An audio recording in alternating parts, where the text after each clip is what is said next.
अस्सलाम वालेकुम। आप सब लोग, उम्मीद है कि आप सब खैरियत से होंगे। आज की इस वीडियो में हम जो है एचईसी की न्यू पॉलिसी के बारे में कुछ डिस्कशन करेंगे। जैसा कि आप जानते हैं कि रिसेंटली कुछ दिन पहले एचईसी ने एक अपनी न्यू पॉलिसी जो है जारी की है। उसमें तो बहुत सारी चीज़ें हैं, लेकिन स्टूडेंट्स के पॉइंट ऑफ व्यू से हम कुछ पॉइंट्स जो है बातें डिस्कस करेंगे। स्पेशली स्टूडेंट्स, काफ़ी सारी बातें यूनिवर्सिटीज़ की तरफ से हैं कि भाई यूनिवर्सिटीज़ को एनओसी लेने के लिए या कोई प्रोग्राम शुरू करने के लिए क्या कौन सा प्रोसीजर अप्लाई करना पड़ेगा, क्या क्या चीज़ें होंगी। वो हमारे जो है इस डिस्कशन का हिस्सा नहीं है। हमारे इस डिस्कशन जो है इस वीडियो में हम सिर्फ स्टूडेंट्स के जो है मुतालिक जो मेन पॉइंट्स हैं उसको हम जो है इस वीडियो में डिस्कस करेंगे। तो सबसे पहले हम इसकी पॉइंट नंबर वन देखते हैं। पॉइंट वन जो है मुझे सबसे जो है इम्पोर्टेंट पॉइंट्स लगी, उनमें मेन पॉइंट ये थी कि minimum criteria for PhD programme. इसमें कहते हैं कि minimum requirement for admission to a PhD programme shall be completion of BS degree. कि पहले ये होता था कि पीएचडी करने के लिए हमें एमएस या एमफिल की जो है ना 18 ईयर्स क्वालिफिकेशन चाहिए थी।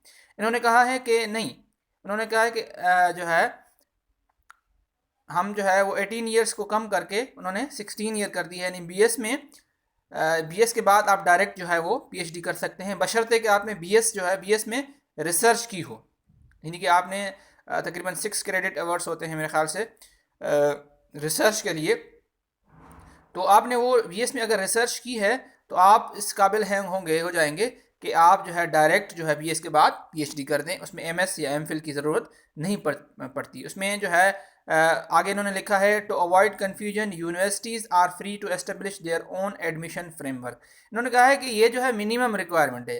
अगर यूनिवर्सिटीज़ इसको अलाउ ना कर रही हों या इसको स्टूडेंट्स जो है यूनिवर्सिटीज़ अपना एक एडमिशन फ्रेमवर्क जो है रखें तो वो जो है उस मामले में जो है वो इंडिपेंडेंट है। तो जो है इन्होंने कहा है कि मिनिमम एटलीस्ट जो है वो पीएचडी करने के लिए आपको जो है बीएस करना पड़ेगा। अब फिर यूनिवर्सिटीज़ आगे क्या डिसाइड करती हैं, उसमें रिसर्च का कितने क्रेडिट अवर्स रखती हैं या नहीं रखती हैं, या कोई एमएस या एमफिल प्रोग्राम या कोई इसका नैमल बदल इंट्रोड्यूस कराती हैं, वो जो है यूनिवर्सिटीज़ पे डिपेंड कर रहा होता है। लेकिन एचईसी की तरफ से कम पीएचडी में एडमिशन के लिए बीएस डिग्री होगी। बाकी जो है सारी कुछ ही चीज़ें सेम होगी।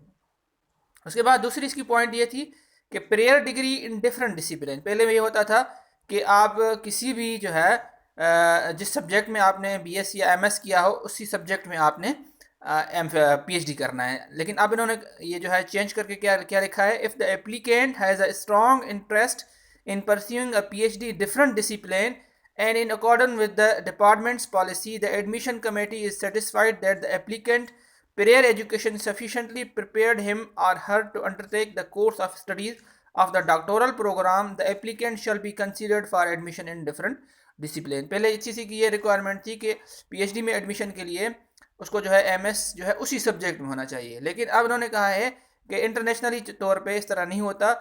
हम जो है अपनी एजुकेशन लेवल यानी एजुकेशन सिस्टम को इंटरनेशनल से जो है मैच करने के लिए हम ये कर रहे हैं कि बाहरी मुल्कों में इस तरह होता है कि आप ज़रूरी नहीं होता कि आप उसी डिसिप्लिन में जो है जिसमें आपने एमएस या बीएस किया हो उसी डिसिप्लिन में आप पीएचडी करें।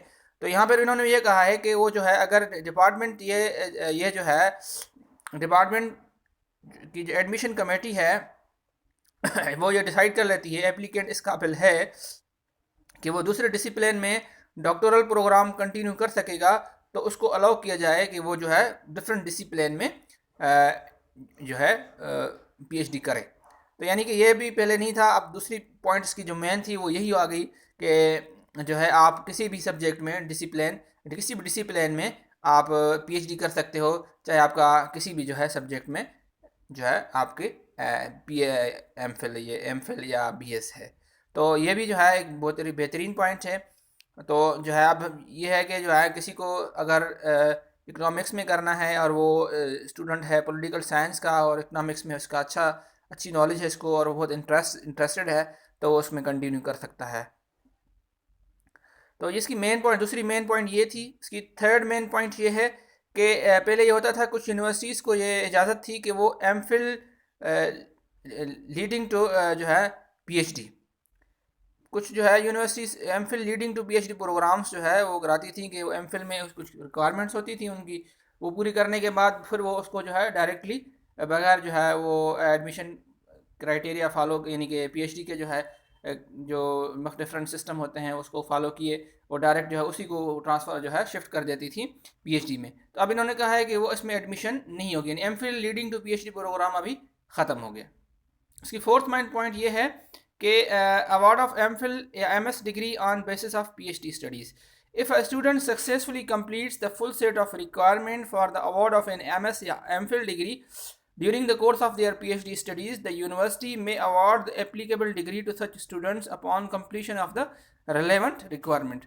यानी कि अगर PhD के दौरान ही जो है स्टूडेंट अपनी जो है एमफिल वाली रिक्वायरमेंट पूरी कर लेता है, जो एमफिल में जो चीज़ें सब जो कोर्स वर्क या जो थीसिस चाहिए होता है या जो क्रेडिट आवर्स चाहिए होते हैं, अगर वो पीएचडी में उतनी लेवल जो है कंप्लीट कर लेता है तो यूनिवर्सिटीज़ जो है उसको जो है एमफिल की डिग्री अवार्ड कर सकती हैं। जिस तरह यह है कि बीएस में बंदा अगर 2 साल कंटिन्यू करके 2 साल पढ़ के छोड़ देता है तो उनको जो है बीएस पास या बीए पास या जो भी सब डिसिप्लिन होता है उसकी डिग्री मिल जाती है।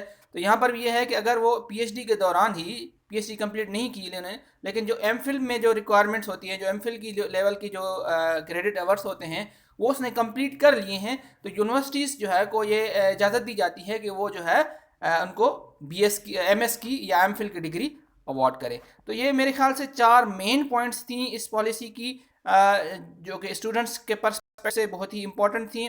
उसमें पहली ये मैं इसको थोड़ा रिवाइज़ कर देता हूँ। पहली मिनिमम क्राइटेरिया जो था पीएचडी में, पहले एमएस था या एमफिल था, अब जो है उन्होंने कम बीएस कर दिया, 16 पहले 18 ईयर्स था, अब 16 ईयर कर दिया। उसके बाद फिर ये था कि पहले आप जो है उसी जिसमें आपका एमएस या एमफिल या बीएस है उसी में आप पीएचडी कर सकते हैं, अब आप किसी में भी जो है कर सकते हैं पीएचडी। उसके अलावा आप पहले कुछ जो है universities MPhil leading to PhD programme को जो है कंटिन्यू रखा हुआ था, तो अब जो है वो डिसकंटिन्यू हो गया। और उसके अलावा जो है पहले इस तरह नहीं होता था कि पहले तो एमफिल होता था इसलिए जो है उसको तो पीएचडी में तो उनकी ज़रूरत ही नहीं थी। अब ये है कि पीएचडी में जो है अगर वो कोई स्टूडेंट जो है वो अपनी एमफिल की रिक्वायरमेंट्स, एमफिल की जो है क्रेडिट आवर्स पूरे कर देता है तो उसको जो है वो डिग्री अवार्ड की जा सकती है। तो ये थी 4 मेन पॉइंट्स जो एचईसी का जो है मैं स्टूडेंट पर्सपेक्टिव से मेरे ख्याल से ये नट शेल है इनका, जो कि सब स्टूडेंट्स को जो है जो पीएचडी में एडमिशन लेना चाहते हैं उसके लिए जो है ये जानने इंफॉर्मेशन के लिए मेरे ख्याल से बहुत ही जानना अहम है। तो ये थी आज की वीडियो जिसमें हमने 4 पॉइंट्स मेन पॉइंट डिस्कस किए हैं। अगली वीडियो तक के लिए इजाज़त दीजिएगा। अल्लाह हाफ़िज़।